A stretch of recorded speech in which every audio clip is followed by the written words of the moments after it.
Una vez más, mi nombre es Luis Bejarano y vamos entonces a dar inicio a lo que tiene que ver con el lugar santísimo. Esta es la continuación de la temática que estamos dando. El lugar santísimo.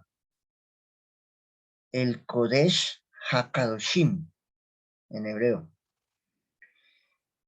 A manera de introducción de lo que ya vimos, decíamos que la gloria de Dios, o sea, la Shekinah, la presencia de Él en el lugar santísimo, era la aprobación y es la aprobación de un comportamiento de fidelidad y de consagración a los principios eternos. También decíamos que las medidas del lugar santísimo eran 10 codos de largo, es decir, 15 pies o 4,60 metros o 4 metros con 60 centímetros, 10 codos de ancho, es decir, 15 pies o 4 metros con 60 centímetros, y 10 codos de alto, es decir, 15 pies o 15 metros con 60 centímetros. Esas eran las medidas, es decir, que no era tan grande. El lugar santísimo tenía 10 por 10 por 10 codos, que simbólicamente representa a Yom Kippur, el 10 de Tirje de cada año que se celebraba este evento y que históricamente da inicio en 1844. Las medidas del arca eran 2,5 codos de largo, es decir, 45 pulgadas o 115 centímetros. Y un 1,5 codos de ancho, es decir, 27 pulgadas o 67 centímetros de ancho. Y 1,5 codos de alto, 27 pulgadas, es decir, 69 centímetros. Esas eran las medidas traducidas a las medidas actuales de hoy. Ese es un estudio aproximado que se ha hecho de conversión. Mencionamos también que las medidas del propiciatorio, es decir, la tapa del pacto, eran 2,5 codos de largo, es decir, 45 pulgadas o 115 centímetros, y 1,5 codos de ancho, es decir, 27 pulgadas, unos 69 centímetros. Ese era el ancho. Entonces aquí tenemos lo largo y el ancho, que era el propiciatorio o lo que cubría el arca del pacto. Una vez al año, en el día de la expiación, que era el 10º día del 7º mes, el 10º día del 7º mes, el sumo sacerdote rociaba sangre sobre el propiciatorio para expiar sus pecados y los pecados del pueblo.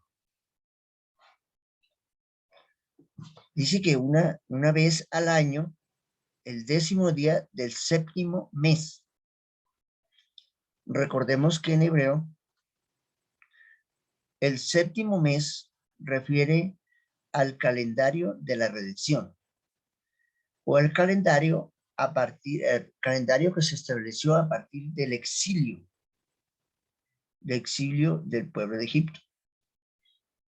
Aquí, en la liberación del pueblo de Egipto, se estableció un nuevo calendario, que es el calendario del exilio o el calendario de la redención o el calendario bíblico a partir de esta fecha. Antes de ese calendario existía el calendario de la creación. El calendario de la creación, este calendario daba inicio en el mes de Tisre, a partir del 1 de Tisre, como el primero de los meses. Y el séptimo mes vendría a ser el mes que en nuestro calendario estaría entre el mes de marzo y el mes de abril. A partir del exilio cambió ese calendario para el plan de redención, para continuar con el plan de redención. Y entonces este mes, que era el primero de los meses de la creación, como el mes de Tisre, pasó a ser el séptimo mes. Y el primero de los meses iniciaba con la primavera en el mes de Abid, y el séptimo era inverso. El arca del pacto y el trono. Aquí podemos ver el arca del pacto en el lugar santísimo, o en el Kodesh HaKadoshim.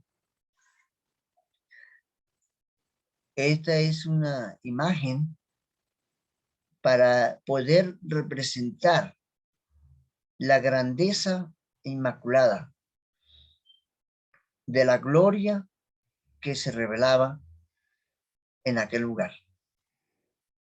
Entonces ya habíamos mencionado las medidas y las hemos mencionado de nuevo del lugar santísimo.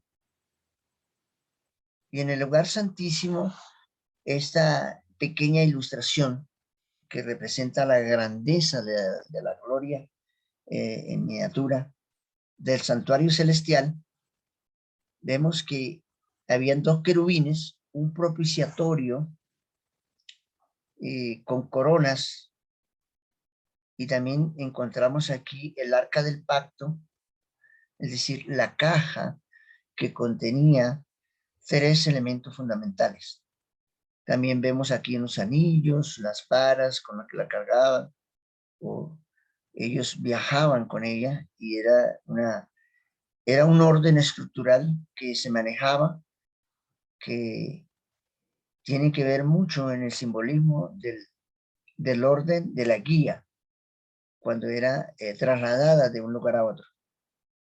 Encontramos aquí 3 elementos fundamentales, 3 grandes símbolos representativos: las 2 tablas del pacto, la vara de Aarón que floreció y el maná en un recipiente.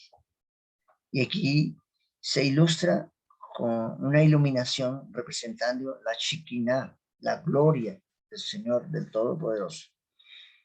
Entonces, el arca del pacto era uno de los utensilios más sagrados que se encontraban en el lugar santísimo del santuario, tal como lo dice el escritor en el libro de Hebreos 9, capítulo 9, versos 3 al 5. Y en estos versos nos vamos a detener un tiempito para poder explicar qué es la temática central de hoy. Los 3 elementos fundamentales representativos en el santuario dentro del arca del pacto. Dentro del arca del pacto. Dice el verso 3 que tras el segundo velo estaba la parte del tabernáculo llamada el lugar santísimo. Verso 3. El verso 4, que es el referente central a la temática de hoy, el verso 4, Hebreos 9:4. Hebreos 9:4 dice que el cual contenía un incensario de oro. Segundo, el arca del pacto, cubierta de oro por todas partes, en la que contenía una urna de oro. El maná, la vara de Aarón que floreció y las tablas del pacto. Entonces encontramos aquí unos elementos representativos. Encontramos el incensario de oro, el arca del pacto, como elemento también. Encontramos también una urna de oro. Esta urna de oro contenía el maná, la vara de Aarón que floreció y las tablas del pacto. O sea que habían unos recipientes que contenían tres símbolos fundamentales, tres elementos físicos literales que enmarcados en la historia comprendemos como profecía un simbolismo fundamental para la vida espiritual de hoy. Y esos tres elementos fundamentales era el maná, la vara de Aarón y las tablas del pacto. Estas tablas del pacto, como lo dice su expresión, el pacto estaba contenido en las tablas de piedra. Y esto es el centro de todo el tema. Pero estos tres elementos, el pacto o el testimonio escrito en dos tablas de piedra, refiere a los mandamientos y a los principios de obediencia que el remanente de los últimos tiempos debemos vivir y obedecer como precepto de lo que dice Revelación o Apocalipsis capítulo 12, verso 17, al cual el dragón persigue, al cual se aira, ¿ya? Se aira contra los que guardan los mandamientos de Dios y tienen el testimonio escrito en tablas de piedra, que testifica sobre, que testifica y que es el reflejo en miniatura, es el referente a este remanente de los últimos tiempos. Y sobre ella los querubines. Encontramos aquí que habían los querubines, dos querubines de la gloria que cubrían el propiciatorio, de las cuales cosas no se puede ahora hablar en detalle. Estos detalles los expresa en estos versículos, pero vamos a tratar de ampliarlo. Estos detalles que nos ayudan a entender qué simbolismo tenían estos elementos contenidos dentro del lugar santísimo. Dios había dicho a Moisés que dentro del arca pusiese tres cosas fundamentales.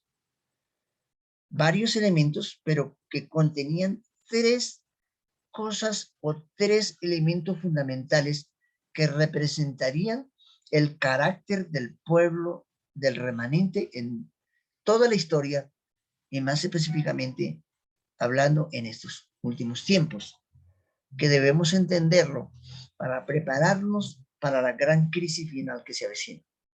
Primero, un pedazo de maná. Maná que el Señor había dado al pueblo en el desierto. La vara de Aarón que floreció. Esta vara con el cual había hecho muchos milagros y que acompañó a Moisés en el desierto, fue colocada aquí también dentro del arca del pacto.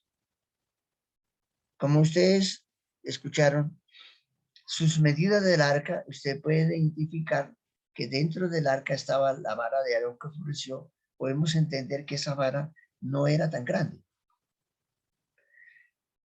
Y tercero, las tablas del pacto, es decir, los 10 mandamientos. Las tablas que contenían los 10 mandamientos. Deuteronomio 4:13 mencionábamos anteriormente que estas tablas del pacto, los 10 mandamientos, contenían las palabras que el Eterno plasmó aquí en las tablas que había construido Moisés. Cada uno de estas tres cosas, de estos tres elementos, tenían un significado sagrado y testificaban las obras poderosas hechas por Jehová, Yahweh, a favor de Israel, mientras que el símbolo representa una verdad divina de lo que Yahshua, Jesús, hace en el santuario celestial, especialmente en el lugar santísimo del santuario. Es necesario comprender este ministerio y el plan de redención que allí se resume, la historia en quienes determinan quiénes serán sellados para la vida eterna y quiénes serán sellados para la perdición eterna. Antes de explicar cada uno de los utensilios que contenía el arca del pacto, es importante señalar que el santuario hebreo era una representación en miniatura del santuario celestial. En referencia a Éxodo capítulo 25, 8, verso 8, verso 9 y verso 40. El verso 8 dice, y harán un santuario para mí, y habitaré en medio de ellos. Verso 9, conforme a todo lo que yo te mostré, el diseño del tabernáculo y el diseño de todos sus utensilios, así lo haréis. El diseño del tabernáculo y el diseño de todos los utensilios, como a él se lo había mostrado Moisés. Verso 40. Mira y hazlos conforme al modelo que te ha sido mostrado en el monte. ¿En cuál monte? En el monte Sinaí. Recordemos que en un tema anterior hablábamos del monte y dimos muchas referencias textuales de la Sagrada Escritura, de la Lashon HaKodesh, como dimos referencias del espíritu de profecía en el conflicto de los siglos y en la historia de redención, y en otros libros que también contienen estos referentes, ampliando el conocimiento acerca de este monte. Ahora, en el monte Sinaí, después que el pueblo de Israel sale de Egipto, la noche que celebraron la Pascua, el 14 de Abib, el 14 de Nisan, al amanecer en la mañana del 15 estaban caminando destino a la Canaán terrenal. Pero antes de eso, deberían atravesar un lugar hasta llegar al río, hasta llegar al mar de los juncos, traducido como el Mar Rojo. Esta trayectoria deberían comer panes sin levadura hasta llegar allí, para luego poder, dejando esa vieja levadura, poder pasar el mar como símbolo del bautismo. Y luego llegaron al monte Sinaí, este monte que estamos explicando, donde el Señor se le revela a Moisés después de haber ayunado 40 días y 40 noches. Entonces el Señor se revela y escribe el testimonio de él, las palabras, las 10 palabras, y las escribió en 2 tablas de piedra. Por eso él le dice, haz esto conforme al modelo que se le ha mostrado en el monte. En el monte Sinaí, así como hay una miniatura de la descripción arquitectónica, del simbolismo, de lo que está allí en el cielo, en el lugar santísimo, ¿verdad?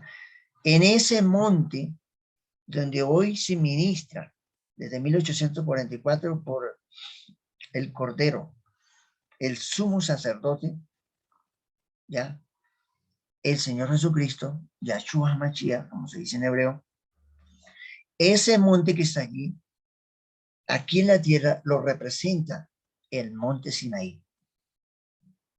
Es en el monte Sinaí se dieron las tablas del pacto. Es decir, allí se expresó en miniatura lo que es el carácter divino, la constitución del reverso, que es el carácter del Eterno, reflejado en esta tabla de piedra. Es muy importante entender que así como en el cielo hay un monte, hay un Sinaí, hay un lugar santísimo en ese monte Sinaí.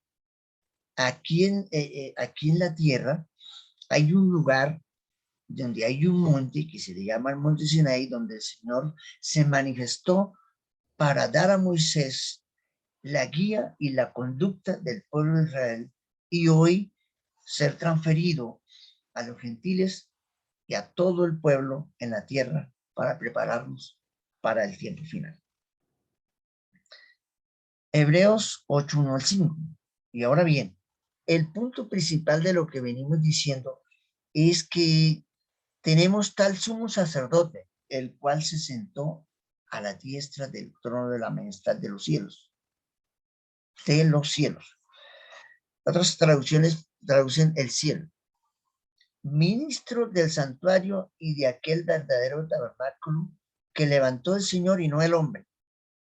Porque todo sumo sacerdote está constituido para presentar ofrendas y sacrificios, por los cuales es necesario que también éste tenga algo que ofrecer. Así que si estuviese sobre la tierra, ni siquiera sería sacerdote, habiendo aún sacerdotes que presentan las ofrendas según la ley. Estas ofrendas también tienen un simbolismo profundo en el contexto del plan de redención, los cuales sirven a lo que es figura y sombra de las cosas celestiales. Es decir, esa sombra es precisamente la representación aquí en la tierra de lo real, de lo original que está en el cielo. Esa sombra en miniatura, como se le advirtió a Moisés cuando iba a erigir el tabernáculo, diciendo, mira, haz todas las cosas conforme al modelo, es decir, al diseño que se te ha mostrado en el monte. El arca del pacto era una representación del santuario celestial. Y esos tres elementos que tienen un simbolismo profundo es lo que vamos a intentar describir a través de las Sagradas Escrituras. Existía el pan del cielo, según Éxodo 16:4 y Juan 6:31. Ese pan que descendió del cielo, ese maná que descendió para alimentar al pueblo de Israel en el desierto, era un maná especial. Y el Señor dijo que Él era el pan que había descendido del cielo, que daba testimonio a la provisión, hablando del desierto, a la provisión sobrenatural para la alimentación del pueblo en el desierto. El Señor nos quiere enseñar con esto que ese pan, ese maná, que es pan de los ángeles, que el Señor les proveyó en el desierto, quería liberarlos de una comida tradicional, de una comida que ellos tradicionalmente se les daba allí en Egipto. El Señor los quería alimentar diferente en el desierto y les dio una comida especial, una comida que no provenía de ningún derivado animal, no era ninguna derivación animal. Una clara representación del mensaje de la reforma pro salud. Éxodo 15:26. La reforma pro salud es parte del mensaje de los tres ángeles. según Apocalipsis o Revelación 14, 6 y 7. Para Pablo era muy importante la salud. Primera de Corintios 15, 31. El 10, 31. Juan lo quería también. Tercera de Juan 1, 2. Es necesario tener salud. Y para obtener salud debemos tener un hábito alimenticio diferente al tradicional. El pueblo de Israel debería tener una alimentación diferente a la tradicional que ellos estaban acostumbrados en Egipto. Egipto representa el campamento. El Señor los sacó de allí para introducirlos al atrio. Ese atrio que históricamente, geográficamente, está desde Egipto hasta el monte Sinaí. Y estos 3 pasos se deberían cumplir desde Egipto hasta la llegada al monte Sinaí. ¿Cuáles 3 pasos?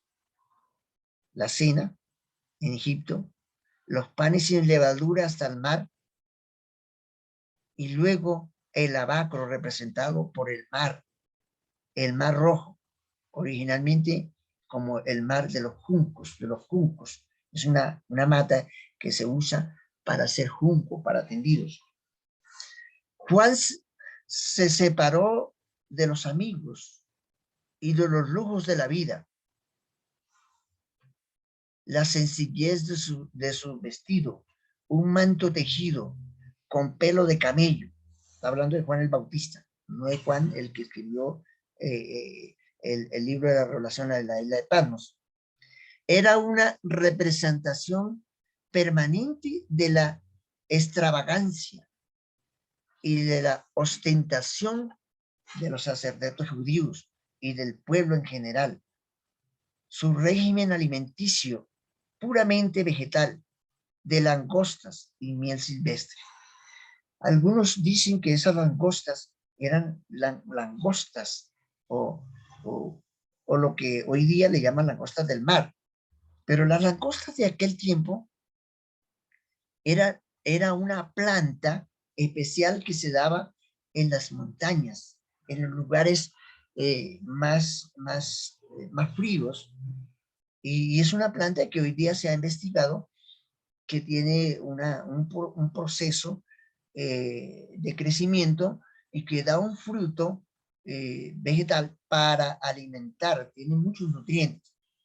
Era un reproche, continúa diciendo, era un reproche de la complacencia del apetito. Era un reproche, este ejemplo de Juan el Bautista ante los demás compañeros y ante el mundo entero era una ejemplificación de la diferencia que había entre una persona íntegra y una persona común. Y la glotonería que prevalecería por doquier. Y esta palabra glotonería hoy también se usa. Tenemos intemperancia. Y esa intemperancia que hoy día tenemos, no tenemos un orden. El Señor dice en 1 Corintios 14:40, hágase todo decentemente y con orden. Debemos tener orden en lo físico, es decir, en nuestro cuerpo. Debemos tener orden en nuestra estructura mental, nuestro conocimiento. Debemos ser organizados. El Todopoderoso es organizado, es el mejor administrador sobre las palabras. Entonces continúa diciendo, grande y terrible. Él hará volver el corazón de los padres hacia sus hijos y el corazón de los hijos hacia los padres. Malaquías 4, 5 y 6. Aquí el profeta describe el carácter de la obra de los que han de preparar el camino para la segunda venida de Cristo. Son representados por el fiel Elías, así como Juan vino con el espíritu de Elías para preparar el camino para la primera venida de Cristo, así vendrá, así es el remanente final, debe ser el remanente final, el pueblo elegido que proclamará al mundo ese mensaje del tercer ángel, ese mensaje del Elías de los últimos tiempos, para proclamar al mundo, un mensaje vivo, eficaz, con tres elementos fundamentales. El maná, una diferenciación con respecto al estilo de alimentación, porque nos preparará para el tiempo final. Porque recordemos que el Espíritu de Profecía dice que aquellos árboles que fueron prohibidas su producción de alimento, el Señor dará el fruto a través de estos árboles, que no sabemos cuáles son, para alimentar a su remanente, al pueblo del Señor, cuando venga la gran persecución de la huida hacia las montañas. En aquellas montañas iremos a comer de todos esos frutos y iremos a disfrutar, porque recordemos que primero está la salida de la ciudad a los campos, la salida, que es la que hoy debemos practicar. Después será la huida, o de la ciudad a las montañas, o de nuestras propiedades que tengamos del campo hacia las montañas. Y esas propiedades serán expropiadas por gobiernos. Y entonces quedaremos como cuando Elías huía. Y el ángel lo alimentaba. Vino y le trajo comida. Entonces, en aquellos tiempos, hablando del futuro, el Señor nos alimentará con la naturaleza. La pregunta es, ¿y si no hemos cambiado nuestros hábitos alimenticios y el Señor nos alimenta con la naturaleza, con el diseño original, como alimentaba a Adán y a Eva? ¿Cómo podremos vivir felices comiendo una alimentación de árboles, de la naturaleza, que nunca practicamos? ¿Será que aguantamos? ¿Será que vamos a ser felices? ¿O será que regresaremos de paso a las ciudades para recibir la marca de la bestia, donde podemos comer de cualquier tipo de alimento? Como decía el pueblo en el desierto, mejor nos hubiera dejado en Egipto, donde estaban las ollas llenas de carne y comíamos allí. El Señor se airó y entonces le mandó codornices a que comieran, y muchos murieron por la intemperancia de esa comida, porque despreciaron el maná del cielo. Eso es lo que representa este maná escondido dentro del arca del pacto, la reforma pro salud. El cambio alimenticio, porque donde hay un cuerpo sano, hay una mente sana, y nuestro espíritu percibe mejor la revelación de la Ruach HaKodesh, la revelación del espíritu que necesitamos para prepararnos, cuerpo, mente y espíritu, para la gran batalla final. Consejos sobre el régimen alimenticio, página 84, primer párrafo. Es impresionante lo que dice allí. Tenemos el texto bíblico y tenemos el respaldo del espíritu de profecía en Consejos de régimen alimenticio, página 84, primera parte. Esta es un breve resumen de lo que representa el maná en el arca del pacto. Pregunta número 1. ¿Estamos cumpliendo con este principio? ¿Será que estamos haciendo planes para cambiar nuestros hábitos alimenticio? ¿O diremos como dijo el pueblo de Israel en el desierto? Había una multitud mixta. Esa multitud mixta que salió del pueblo de Egipto con destino a la Canaán terrenal, ese pueblo venía con levadura. Y esa levadura que andaba por el desierto contaminó a mucho pueblo para que también comiera levadura. Y decían, mejor nos hubiera dejado en Egipto. Muchos hoy dicen, mejor me quedo comiendo todas las comidas y no con ese maná del cielo, no con esa naturaleza, no con esas comidas que proceden, que se preparan hoy día procedentes de la naturaleza, que se le llaman comidas vegetarianas.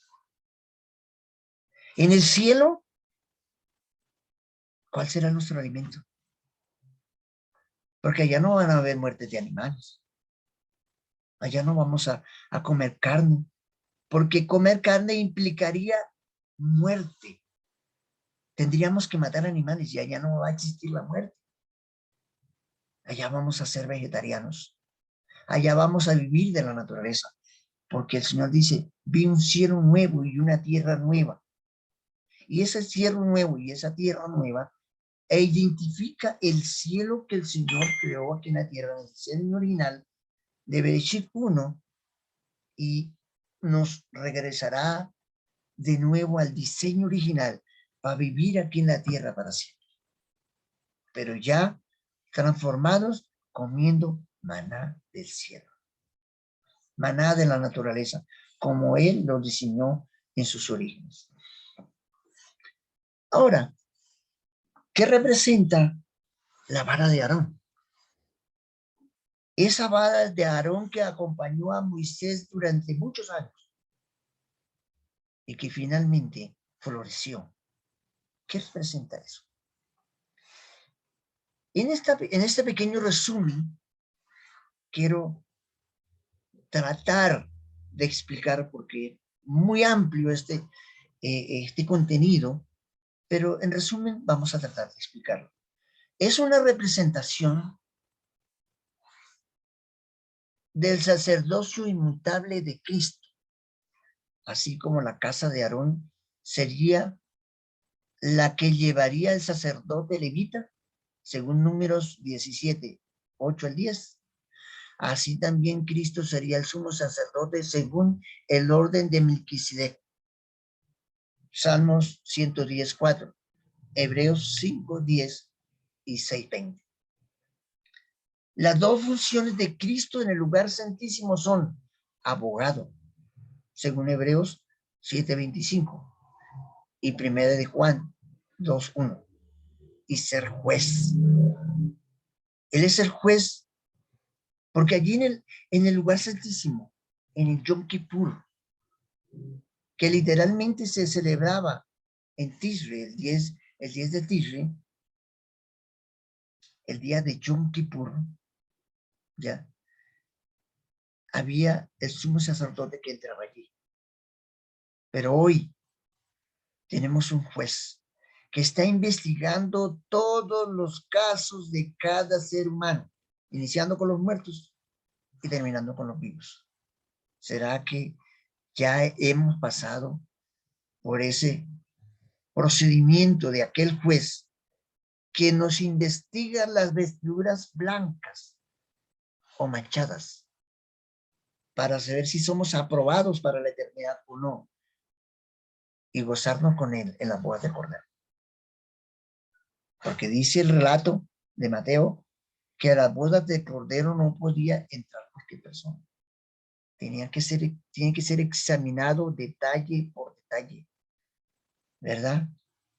Para poder entrar. Por eso debemos tener las lámparas llenas de aceite, que representa el Espíritu Santo, la rúa, la Kodesh. Entonces, la segunda función del Cordero allí, del juez, es ser juez, según Juan 5:22 y Apocalipsis 14:7. El otro significado de la vara de Aarón es la no inmortalidad del alma. ¿Aquí? La no inmortalidad del alma. Esa vara seca y muerta que reverdeció con un milagro externo representa que el alma no es inmortal por naturaleza.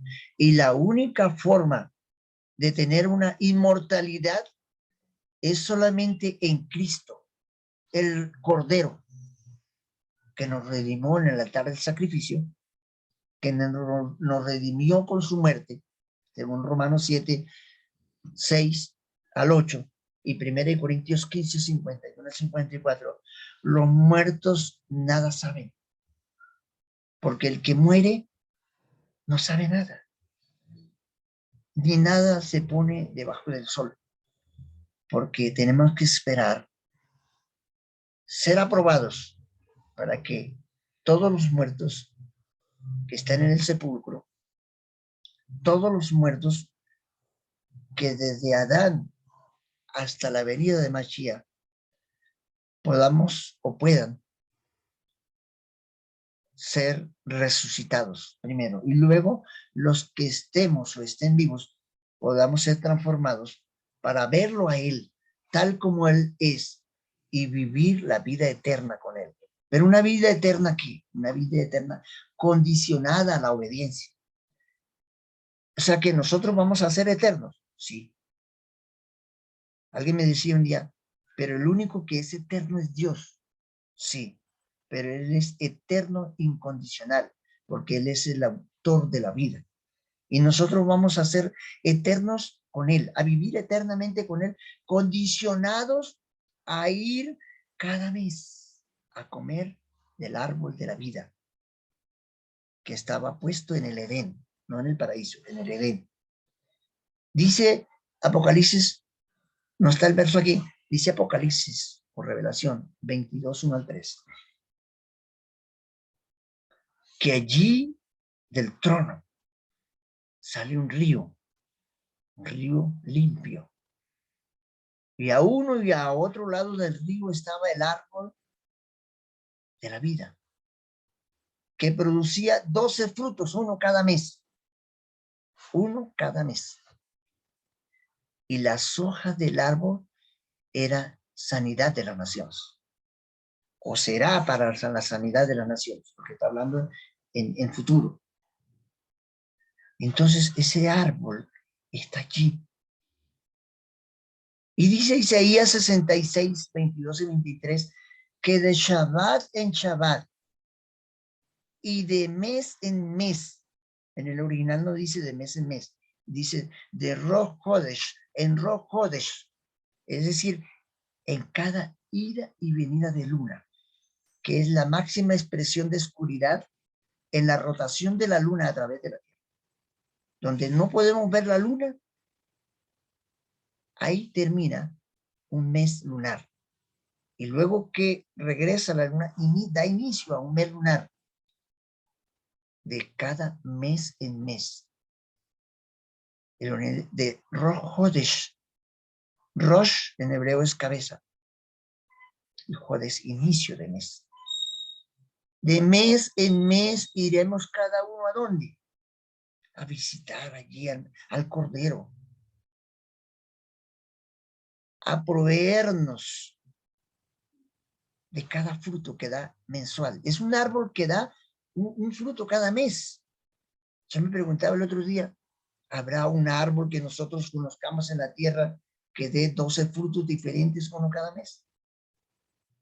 Interesante. Entonces,